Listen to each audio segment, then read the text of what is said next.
Hey guys, cool video today. I get to show off the KOF team rival decks, so let's just get down to it. The first character is Hydern, Hard-Boiled Assassin. He's a 630 on Death, Life, and Void, and his enhances this attack gets +1 speed. If you have exactly 3 attacks in your card pool, your rival then reveals their hand and discards all non-attacks. This is a very powerful effect, specifically for block tricks. A lot of them are actions. So that he'll just discard them by the third attack. And then also, if you somehow get 3 attacks in your card pool on defense, on blocking, you can discard their chance to build or do anything besides play more attacks, which is nice as well. And then his response is after you play your first attack card this turn, it doesn't count towards progressive. This is nice on both blocking and stringing out. So cool character. He has a lot of hand disruption going on, as we'll see also with his ultra rare. His ultra rare is Hydernend. This is a 5 diff that says Blitz, spend momentum, your rival reveals their hand, they discard all attack cards revealed this way, your rival draws 1 for each of the discarded attacks. So, considering that decks are mostly comprised of non-attacks, playing this third, you can discard attacks. They're probably going to draw more non-attacks than not, and then you use the Hydern Enhance to strip their entire hand, and this probably hits them. However, it has the little insurance as well. If this attack is blocked, it target seals a rival foundation. So, a nice compliment to his kit. I think this card is also just good as a standalone as well. The second character is Isla, Dreaming Brilliance. This is the 7-hander of the set. She is a 722 on Chaos, Life, and Void, and her enhance is your turn, seal 1 rival foundation, or flip 1 sealed rival foundation. So, this lets you do a bunch of seal synergy. As you'll see in the deck, there's some more cards that work really well with this. But then she can also, if there's a problematic card that sealing it isn't enough, she can permanently answer it, which is nice. And then her response is after you make a check to play an ally card, that check gets +3. This is very nice for stringing out or like blocking a really fast move or something, but it does turn her off because she commits as a cost.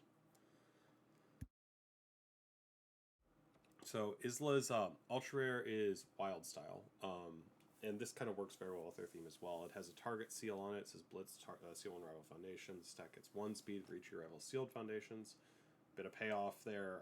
Some powerful 2 to get some additional damage. Not a ton, but something. It's ally, so it works with her response as well. And then she also has a blitz on this that says your next check to play an ally attack gets +1. If you have 3 or more, if your rival has 3 or more sealed cards, it gets +2 instead. So 5 diff that says +2 to the next allows you to string out. It has 7 base damage. It's pretty big, and then it scales itself on speed. Not a bad card at all. The third character is Dolores, Hidden Wisdom. This is the 5-hander, and she's on Earth, Life, and Void. 2 abilities. The first is Response. After your rival plays a Blitz, cancel it. You may sack 3 foundations if you do ready this character. So great at canceling a lot of attacks right now. A hefty cost to use it multiple times. However, if you are in a very late game, you might get to use this multiple times in a turn, which is pretty good. And then the form is once per turn, reveal the top 2 of your deck, and then you may try and play one of them as your next form, ignoring progressive difficulty. This is great. Helps with being a 5-hander a little bit. You get to see additional cards. It's a little unfortunate that you don't have total control over what you're playing next. However, as you'll see with her ultra rare, there's some ways to get stuff to the top of your deck, which is nice. And her ultra rare is probably the card I'm most excited for in this set. So this is Hadier. This is her ultra rare. It is a breaker 2 attack, 4 diff. Good stats for level 5 as well, notably, but the response is what we really care about here. It says, response card pool, spend 1 momentum. After another attack resolves, add it to the top of its owner's deck. So right away, even on defense, you could breaker 2 block them, stack their attack to the top of their deck. On offense, you can stack cards, play them with Dolores. If you have form draws, you can do that. Cerados, you could pick up and play. TMNT has some impulse draw, specifically Dream About Fighting and things like that. There's a lot of things that work very well. This card is very Award the Victor coded. I think it's safer than Award the Victor because it has a momentum cost, and also the timing of it kind of gets around the if this attack deals damage, draw 1 type effects, but it's still very potent. Excited to see what people do with this card for sure. So next we have the asset for the team. Both teams have their own. There's the rival asset, and then I think Team Hero is the other team. So this is tuned Life and Void, so everyone can use it, and it is a unique ally card with Enhance. Your attack gets 1 damage for each of your rival's sealed foundations, max 2. So repeatable 2 damage is very good, quite good. And then the response on this is Sacrifice. After your attack deals damage, it does not count towards progressive difficulty this turn. And this effect is really cool, because this is not a remove, this is a sacrifice. So things like Hunter's Ally can kind of repeatedly build these in and keep skipping progressive. And this plays very well into the ally plan of like stringing out on low progressive. That's kind of the thing that these decks have been doing for a long time, like even when, specifically when Coda existed, right? But this is kind of a callback to that, between this and some of the other ally cards we have. There's a pretty good chance you could make an ally deck that really doesn't care about progressive that much. So it's pretty neat.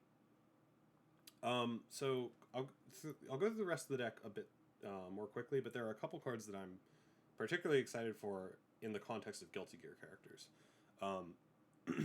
As you saw, Isla has a lot of seal support, so we have a couple cards here that work very well with sealing things, and that specifically is exciting for Ino. So first we have this Form Draw, only playable if a rival foundation has been sealed this combat phase.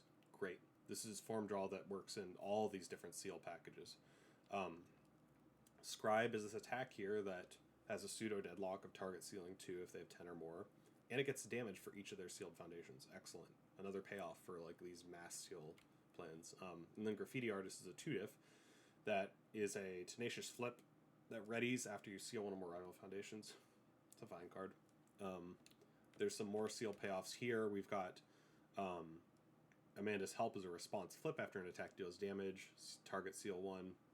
Ready to Sortie is a enhance sack a foundation for 1/1 if a rival foundation has been sealed this combat phase. Otherwise, it's 1 damage. Holy Soil is spicy.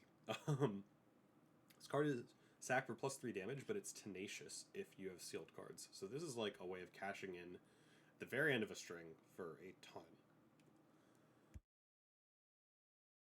But this is the bulk of like the seal support. The other stuff's a little more eclectic or specific to this deck. There are a couple attacks here. These are kind of just generically good with each of their characters. Assault Saber is a 4-diff that says if there are 2 or more attacks in your card pool, draw and discard 1. Works well with Hider and Skip Progressive, right? It's easy to play the second attack. Fill-In is just some more seal support for Isla. They get to choose on this one, so it's obviously a lot worse than your other options. And then Nesh is a throw that Dolores can use to add a foundation from her stage to the top of her deck and then play it. Kind of lets you unflip stuff or there are different things you could do with this. Maybe you built in an attack or something and add it to the top and then play it. There's a little bit of almost overhaul type stuff there. So the rest of the cards here, this is another Hydran attack. Stormbringer, after it deals damage, gain health equal to the damage. Hilzuni is a bit more seal support, but it's after it deals damage. So this is target, but it's, kind of sideways to the other stuff. Hidden Motives is some nice stun hate that we get.